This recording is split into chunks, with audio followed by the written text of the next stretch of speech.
एक स्त्री भाग दुसरा. लेखक विशाल. भाग पहिला पाहिला नसेल तर डिस्क्रिप्शन बॉक्समध्ये लिंक दिलेली आहे. काळोख खूप पडला होता आणि असल्या भयान जंगलातून वाट काढत रघ्या आणि त्याचे मित्र गावात चालले होते. रातकिड्यांच्या आवाजाने रात्रीची शांतता भंग पावत होती. वाळलेल्या गवतावरून चालताना सरसर आवाज येत होता. कुठल्याही वेळी एखादं हिंस्र जनावर अंगावर झेप घेईल असता येत नव्हतं. रघ्या म्हणाला, चला रे बिगी बिगी. एकतर त्या भिकाऱ्या सावित्रीमुळे आपल्याला एवढा त्रास झालाय. वाटलं होतं खुळी हाय म्हणून लगेच जाळ्यात सापडल, पण सापडायचं राहिलं ती तर पळूनच गेली की. गण्या म्हणाला, मग काय तर, पण आपण तिला हुडकूनच काढू. तसं पण कोण हाय तिचं गावात? ती फक्त आपल्यासाठीच हाय बघ रघ्या. हे ऐकताच रघ्याचा चेहरा खुलला आणि तो आणि त्याची उडान गँग पटापट चालू लागले. अजूनही त्याच्या चेहऱ्यासमोर सावित्रीचं ते सौंदर्य नाचत होतं. सगळेजण फक्त तिचाच विचार करत होते आणि तिला मिळवण्याची त्यांची कामिच्छा अजूनच प्रबळ होत होती. ते सगळे सावित्रीवर एवढे भुलले होते की तिचा विचार करत कधी गावात पोचले त्यांनाच कळालं नाही. इकडे तो तरुण पुरुष सावित्रीला घेऊन त्याच्या घरी आला. तिला मलमपट्टी केली, तिला खायला दिलं आणि म्हणाला, आता आराम कर तू. सावित्रीने मान डोलवली आणि पटापट खायला लागली. झालेल्या प्रसंगामुळे ती खूप घाबरली होती बिचारी. दुसऱ्या दिवशी त्या पुरुषाने तिच्या नोकराणीला तिची काळजी घ्यायला सांगून हा परत वडगावात म्हणजे सावित्रीच्या गावात त्या मंदिरातल्या पुजाऱ्याकडून सावित्रीबद्दल काही माहिती मिळते का या उद्देशाने मंदिरात आला. पण पुजारी तिथे नव्हता. तेव्हा तिथल्या लोकांना पुजाऱ्याचा पत्ता विचारून तो त्यांच्या घरी गेला. तिथे त्याला पुजारी भेटला. पुजाऱ्याने याला लगेच ओळखले. हाच तो भला माणूस जो सावित्रीला नेहमी खायला द्यायचा. पुजाऱ्याने पुढे होऊन त्याचं स्वागत केलं आणि बाहेरील अंगणात ते निवांत बसले. तोपर्यंत पुजाऱ्याच्या बायकोने चहा आणला आणि दोघांना दिला. आणि पुजारी म्हणाला, बोला, काय मदत करू मी तुमची? मी बऱ्याच वेळा तुम्हाला या गावात पाहिलं, पण कधी भेट झाली नाही आपली. मी विशाल. मी एक डॉक्टर आहे. मी या गावात नेहमी गरीब गरजू लोकांसाठी मोफत औषधं गोळ्या घेऊन येतो. शेजारच्या गावातच माझा एक छोटासा दवाखाना आहे. माझे आई बाबा शहरात राहतात आणि मी इकडे खेड्यापाड्यात जाऊन लोकांची सेवा करतो. पुजारी म्हणाले, अरे वा, तुमच्यासारख्यांची गरज आहे समाजाला. खूप चांगलं काम करता तुम्ही. बरं मला सांगा, मी काय मदत करू तुमची? तुम्हाला मदत करण्यात मला आनंदच मिळेल. विशाल म्हणाला, ही सावित्री कोण आहे? तिचं कोणी नाही का या गावात? पुजारी म्हणाले, का, काय झालं सावित्रीला? लय गुणी मुलगी आहे बघा ती, पण हा समाज तिला सुखाने जगू पण देत नाही. लय बोळी आणि साधी आहे ती. सगळ्यांची कामं करते ती, पण तिला कोणी सुखाने 2 घास पण भरवत नाही. ती ठीक आहे ना? काल दुपारपासून काय दिसली नाही बघा ती. मग काल रात्रीचा घडलेला सगळा प्रकार डॉक्टर विशालने पुजाऱ्याला सांगितला आणि आता ती सुरक्षित आहे हे पण सांगितलं. पुजारी म्हणाले, देवीनेच तुम्हाला धाडलं सावित्रीची मदत करायला, नाहीतर काय झालं देवच जाणे. त्या बिचारीसोबत असले प्रसंग वारंवार घडत असतात. अजून किती दुःख लिहिलं आहे तिच्या नशिबात काय माहीत. विशाल म्हणाला, तिला कोणी नातेवाईक नाही का? तिचे आईवडील कुठे आहेत आणि ती अशी वेडी कशी काय झाली? पुजारी म्हणाले, सांगतो सगळी सावित्रीची कहाणी. असं म्हणून पुजारी सांगू लागले. खूप वर्षापूर्वीची गोष्ट आहे. सावित्री जेमतेम 8-9 वर्षांची असेल तेव्हा. सावित्रीचा बाप एकदम बाद माणूस, दारुडा आणि व्यसनी होता तो. जुगाराचा तर लय नाद त्याला. सगळा पैसा त्याने जुगारात घालवला होता. सावित्रीची आई म्हणजे साक्षात देवी होती, पण तिला असला नालायक नवरा मिळाला होता. ती रोज लोकांची कामं करून स्वतःचं आणि लेकीचं पोट भरायची आणि उरलेले पैसे सावित्रीसाठी साठवून ठेवायची.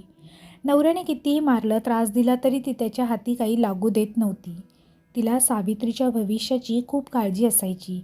दोघी मायलेकींचा एकमेकींवर लय जीव होता, पण सावित्रीला तिच्या बापाची खूप भीती वाटायची. तिच्या समोरच तो तिच्या आईला मारहाण करायचा, त्रास द्यायचा.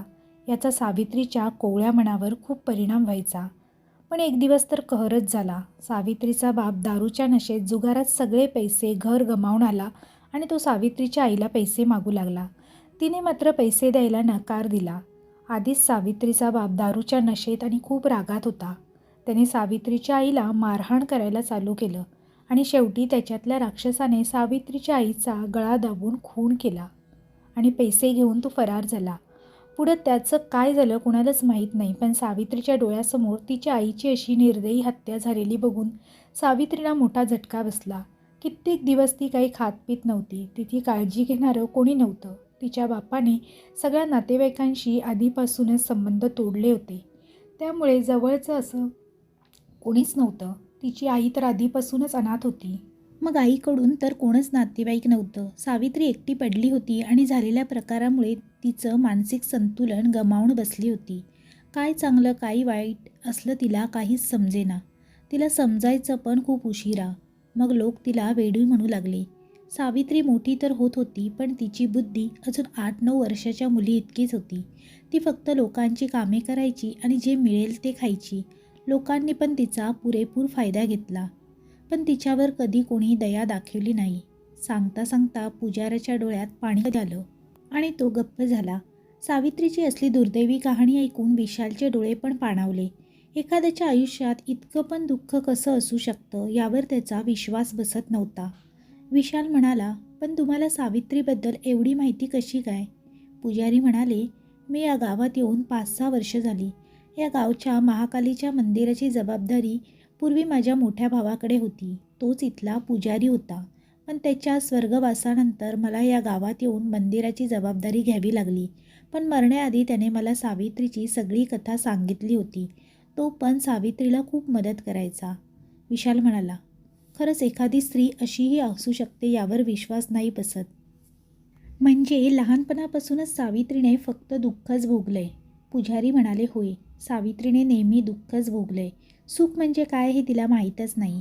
पण तुम्ही डॉक्टर आहात ना, देवीनेच धाडले तुम्हाला तिची मदत करायला. तुम्ही तिला बरं कराल ना? विशाल म्हणाला, होय, मी सावित्रीचा उपचार करणार आणि तिच्या आयुष्यात सुख पण आणणार.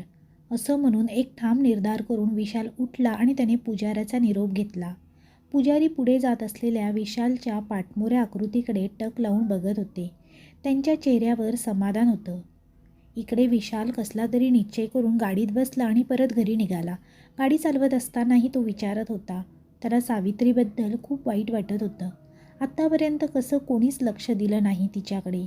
ती पण एक माणूस आहे. एका व्यक्तीने दुसऱ्या व्यक्तीची मदत करावी हाच आपला धर्म आहे.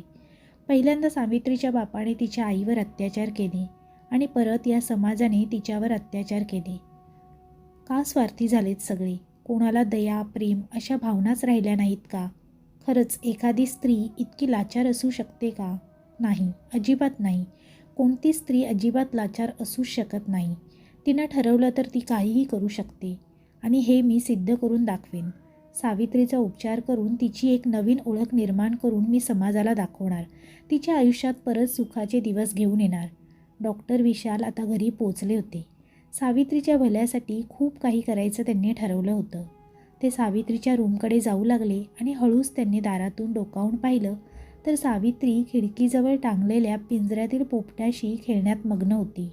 लहान मुलीप्रमाणे ती त्याला भरवत होती, त्याच्याशी बोलत होती आणि मध्येच हसत होती. सावित्रीच्या चेहऱ्यावरचा आनंद बघून विशालने मनोमन हीच प्रार्थना केली की देवा, हिला नेहमी असंच सुखी ठेव. सावित्रीचं लक्ष दारात उभ्या असलेल्या विशालकडे गेलं आणि ती हसायची थांबली. विशाल तिच्याकडे जात म्हणाला, घाबरू नकोत, इथे तुला कोणी रागावणार नाही. तुला हवं ते कर, पण मी तुला जे जे सांगेल ते तू ऐकशील ना? तुला बरं व्हायचं आहे ना?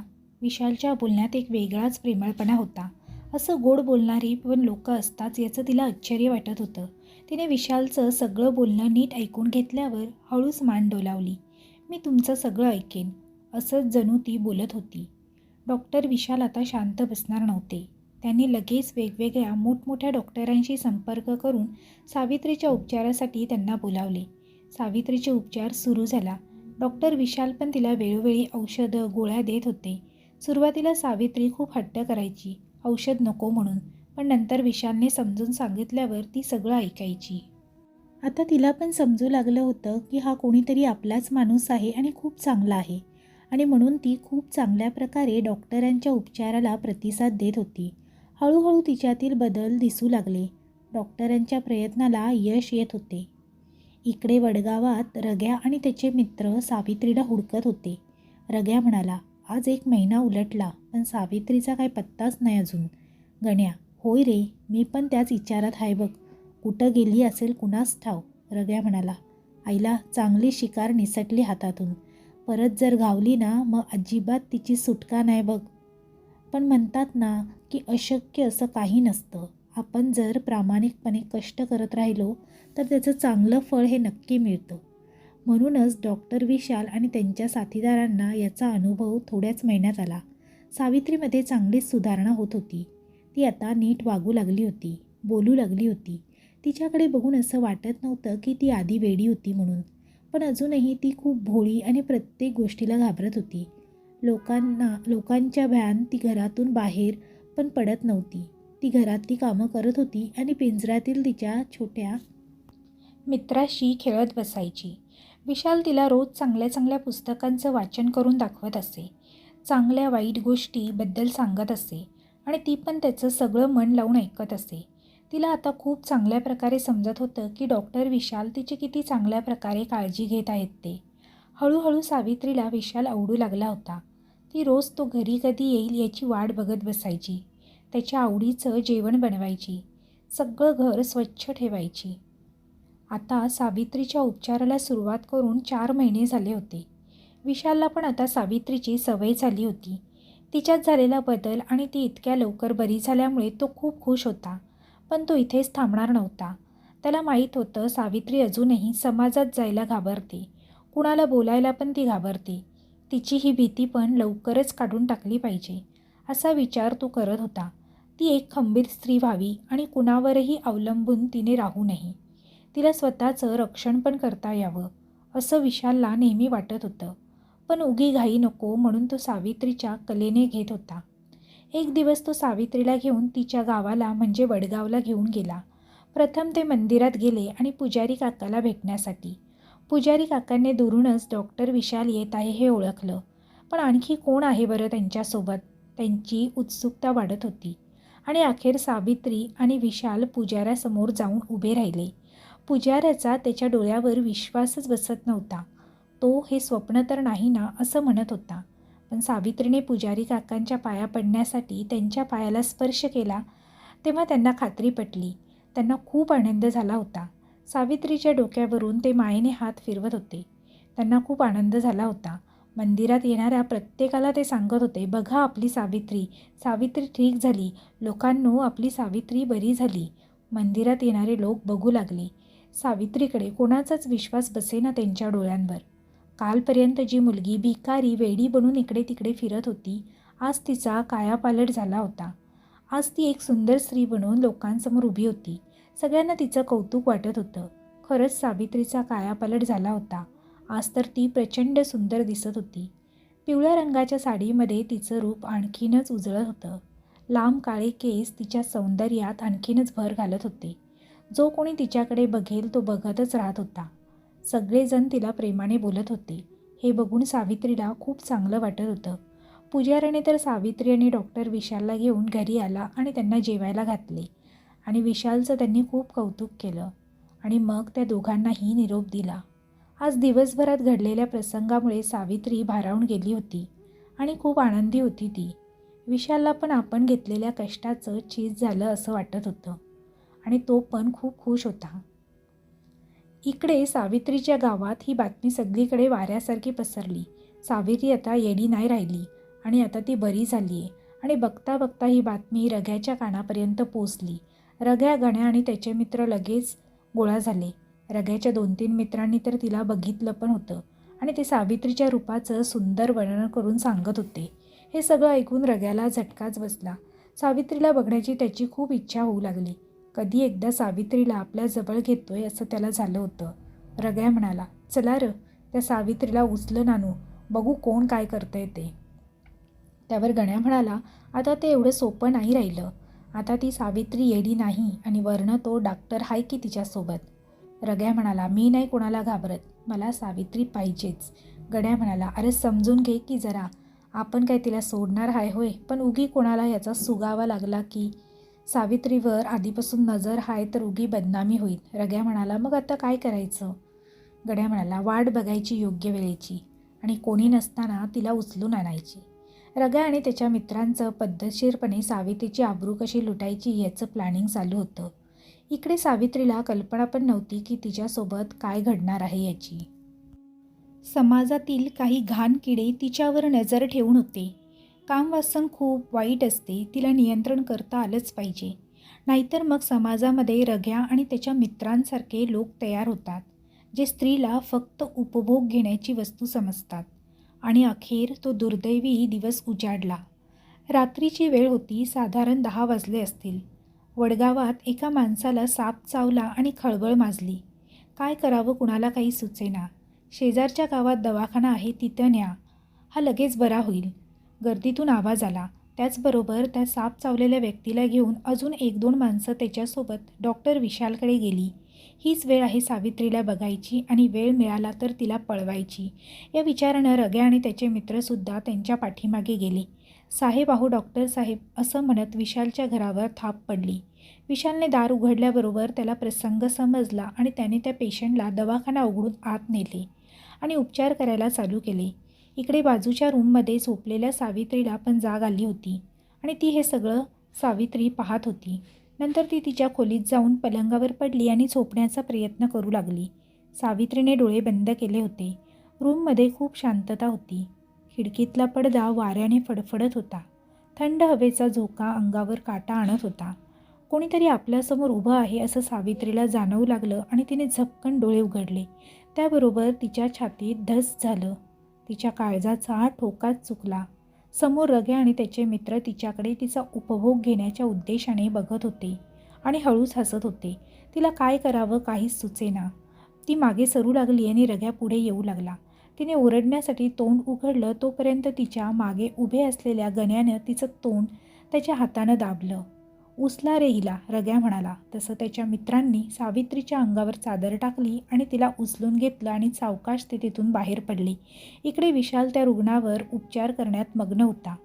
तरी त्याने आपल्या मागून कोणीतरी गेल्याचं जाणवलं आणि त्याने वळून बघितलं तर मागे कोणीच नव्हतं. परत तो त्याच्या कामात मग्न झाला. गण्याने अजूनही सावित्रीचं तोंड दाबलेलं होतं, त्यामुळे ती ओरडू शकत नव्हती. पण या नराधमांच्या तावडीतून सुटण्यासाठी खूप धडपडत होती. रग्या आणि त्याचे मित्र तिला गाडीत टाकून जंगलात घेऊन पडक्या घरात आले, जिथे पूर्वी सावित्रीला त्यांनी आणलं होतं. त्यांनी सावित्रीला खाली जमिनीवर फेकलं आणि तिच्याभोवती सगळेजण वर्तुळ आकारात थांबले आणि बॅटरीचा प्रकाश तिच्या चेहऱ्यावर फेकला आणि मोठमोठ्याने हसू लागले. सावित्री खूप घाबरली होती. ती खूप ओरडली, वाचवा वाचवा. पण त्या भयान जंगलात त्या रात्री तिची मदत करणारं कोणीच नव्हतं. सावित्रीने रग्याला आणि त्याच्या मित्रांना खूप विनंती केली, मला सोडून द्या. पण रग्या आणि त्याचे मित्र यांनी थोडी पण तिच्यावर दया दाखविली नाही. उलट ती पळून जाऊ नये म्हणून सगळ्यांनी तिला घेरलं. रग्याच्या आतला राक्षस आता जागा झाला होता. एखाद्या भुकेलेल्या हिंस्र जनावराप्रमाणे त्याने सावित्रीच्या अंगावर झेप घेतली आणि तिच्या शरीराशी खेळू लागला. त्याच्या मित्रांनी सावित्रीचे हात धरले. सावित्री तडफडत होती. कसला तरी घाणेरडा स्पर्श तिच्या सर्वांगावरून फिरत होता. तिला या सगळ्याची खूप किळस येत होती. ती सुटण्यासाठी धडपडत होती, पण तिची ताकद त्या नराधमांच्या वासनेपुढे कमी पडली आणि हळूहळू तिची धडपड शांत झाली आणि एखाद्या मृत शरीरासारखी ती पडून राहिली. एकामागून एक असे ते कामवासनेचे पुजारी तिच्या शरीराचा आनंद घेत होते. तिच्या साऱ्या शरीरावर ओरखडे ओढले होते. कितीतरी जखमा तिला झाल्या होत्या. अंगावरचे कपडे तर कधीच फाटले होते. पण एवढ्यावरच ती क्रूर माणसं थांबणार नव्हती. तिच्या शरीराचा उपभोग घेतल्यावर रग्याने तिच्या पोटात सुरा खुपासला आणि त्याच्या मित्रांना म्हणाला, टाका रं हिला जंगलातल्या रस्त्यावर. तसं त्याच्या मित्रांनी तिला रस्त्यावर फेकलं आणि तिची फाटकी साडी रक्ताच्या थारोळ्यात पडलेल्या सावित्रीच्या अंगावर फेकली आणि निघून गेले सगळे.